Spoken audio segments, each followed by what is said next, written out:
Hello everyone, welcome back to English Council. Guys, today we'll be learning method or manner indicator sentence part 7. Before the part 7, we have made the part 6. If you haven't watched those parts, you go to the description, you will find the link over there. Watch those parts so that you understand the part 7 very easily. Guys, as we all know, method or manner indicator sentence, we call them in Hindi रीति विधि सूचक वाक्य. As we come to know होता क्या है इस तरह के sentences में, जैसा कि मैंने पहले प्रीवियस पार्ट्स में आपको बताया है, इस तरह के जो वाक्य होते हैं इसमें पता चलता है यानी हमारा एक्शन किस तरीके से हो रहा है. वे ऑफ डूइंग एक्शन यानी एक्शन को करने का तरीका क्या है, वो किस मेथड से हो रहा है, किस विधि से हो रहा है, किस तरीके से हो रहा है, ये चीज हमें इस तरह के वाक्यों में पता चलती है.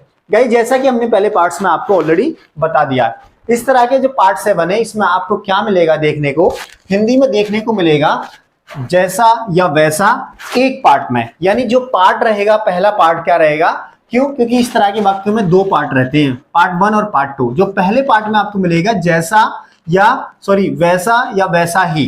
पहले पार्ट में जो पहला पार्ट होता है वो क्या होता है हमारा प्रिंसिपल क्लोज. क्या होता है वो प्रिंसिपल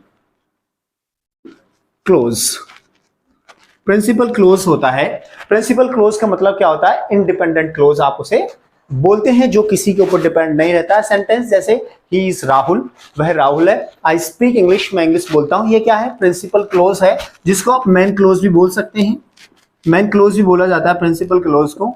तो इस पर क्या है कि सेंटेंस कोई किसी पर डिपेंड नहीं रहता है, उसका पूर्ण रूप में आपको क्या मिल जाएगा, एक उत्तर मिल जाता है. प्रिंसिपल में होता क्या है, एक सब्जेक्ट होता है और एक वर्ब होता है. ऐसे ही दूसरे पार्ट में आपको क्या मिलेगा देखने को, जैसा. दूसरे पार्ट में क्या मिलेगा, जैसा. तो जो जैसा आपको दूसरे पार्ट में मिलेगा वो किस में मिलेगा, सबऑर्डिनेट क्लोज में. किस में मिलेगा, सबऑर्डिनेट क्लोज. अब सबऑर्डिनेट क्लोज क्या होती है, सबऑर्डिनेट क्लोज ये आपको मैं पढ़ाऊंगा, जब आपको पढ़ाया जाएगा और समझ लेना, लेकिन अभी शॉर्ट में समझ लेते हैं होती क्या है. सबऑर्डिनेट क्लोज होती है डिपेंडेंट क्लोज, दूसरे पर आश्रित. जैसे मैंने पहला सेंटेंस आपको बताया था, he is Rahul, he is Rahul. तो ये सेंटेंस क्या है, ये आपका प्रिंसिपल क्लोज में है, ठीक है, मेन क्लोज में है. ही इज राहुल, आपने बताया भाई ही इज राहुल, ये राहुल आपने बता दिया. लेकिन आपने कहा who is Ram's brother, Ram's bro यानी ब्रदर. जब आपने ये बोला हु इज राम्स ब्रदर, आपने किसी से ये बोला हु इज राम्स ब्रदर, तो आपके दिमाग में आया अरे कौन, तो राहुल. तो ये क्या है, ये हु इज राम्स ब्रदर, इसमें भी क्या है, एक सब्जेक्ट और एक वर्ब है. ये क्या है, लेकिन इसके ऊपर डिपेंडेंट है. तो ये सबऑर्डिनेट क्लोज में आपको माना जाता है. यही हमारी क्लोजेस होती है. प्रिंसिपल क्लोज क्या होती है, इंडिपेंडेंट क्लोज, और सबऑर्डिनेट क्लोज क्या होती है, डिपेंडेंट क्लोज. तो यही इसमें फर्क हमें समझना था. इसी हिसाब से हमें सेंटेंसेस बनाने देखते हैं. गाइस, इसका फॉर्मूला क्या होता है, फॉर्मूला क्या होता है, सबसे पहले हमारा होगा प्रिंसिपल क्लोज, जिसको आप मेन क्लोज बोलते हो, सबसे बाद में होगा हमारा सबऑर्डिनेट क्लोज. बीच में आपको एज मिलेगा. एज का मतलब होता है जैसा. सेंटेंस में आपको जैसा मिलेगा. जैसे से ही हमें पता चलता है कि कोई काम या कोई एक्शन किस विधि से हो रहा है, किस तरीके से हो रहा है, ये हमारा क्या है, फॉर्मूला होता है. तो गाइस, समझने की कोशिश करते हैं सेंटेंसेस क्या कहते हैं.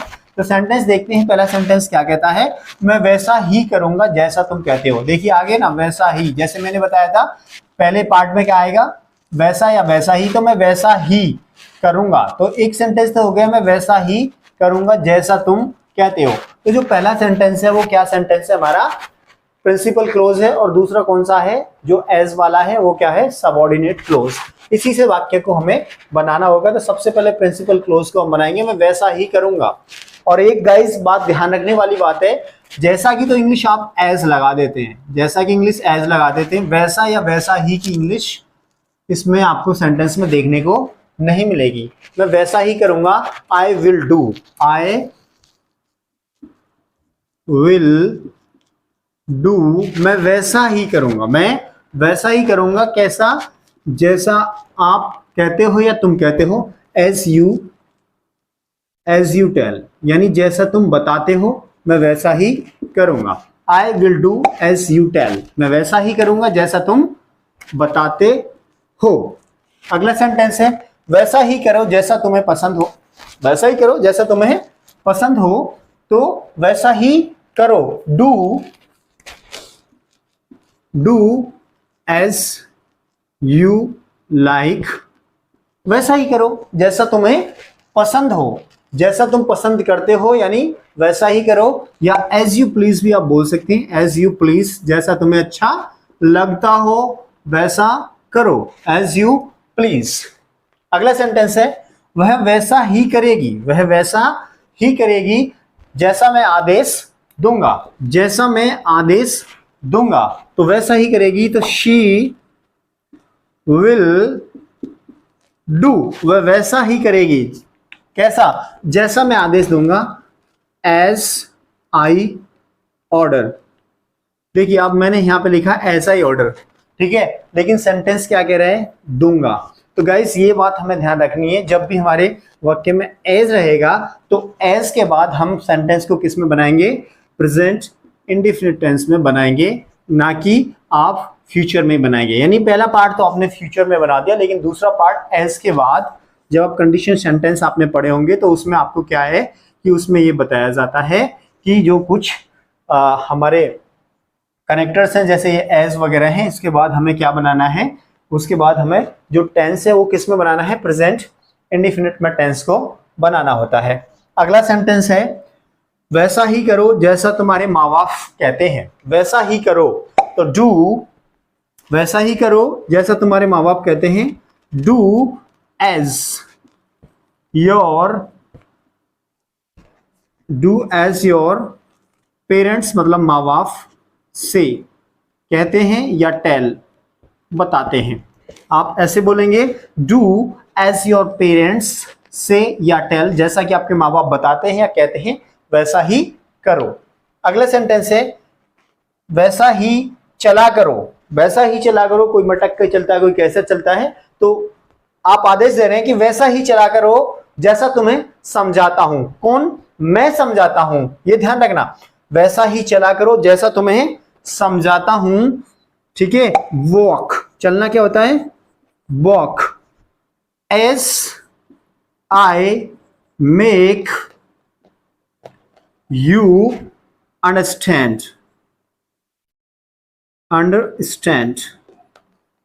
ठीक है। अब देखिए मेक यू अंडरस्टैंड, जैसा मैं तुम्हें समझाता हूं, लेकिन मैंने यहां पे मैं नहीं लिखा, लेकिन सेंटेंस में क्या है, सेंस क्या कह रहा है कि वैसा ही चला करो जैसा मैं तुम्हें समझाता हूं। तो walk as I make you understand मतलब समझाना, मेक यू अंडरस्टैंड मतलब समझाना, तो वैसा ही चला करो, walk as I make you understand, वह वैसा ही बोलेगा, वह वैसा ही बोलेगा जैसा मैं कहता हूं, वह वैसा ही बोलेगा, तो ही will speak, he will speak कैसा, जैसा मैं समझाता हूं, he will speak as, जैसा मैं कहता हूं, as I say, जैसा मैं कहता हूं वह वैसा ही बोलेगा, he will speak as I say। अगला सेंटेंस है तुम वही या वैसा ही फिल्म देखोगे, तुम वही या वैसी ही फिल्म देखोगे जैसी मैं कहूंगा, तो यू विल, कैसे बनाएंगे सेंटेंस को, you will watch the film, you will watch the film as I say, as I say, जैसी मैं कहूंगा, you will watch the film, ठीक है, मैं जैसी मैं कहूंगा, यानी तुम वैसी ही या वही फिल्म देखोगे जैसी मैं कहूंगा, you will watch the film as I say. तो गाइस यही आज की हमारी क्लास में था। यदि आपको वीडियो अच्छी लगी हो तो वीडियो को लाइक करें, चैनल को सब्सक्राइब करें। Thank you, thanks for watching English का आंसर।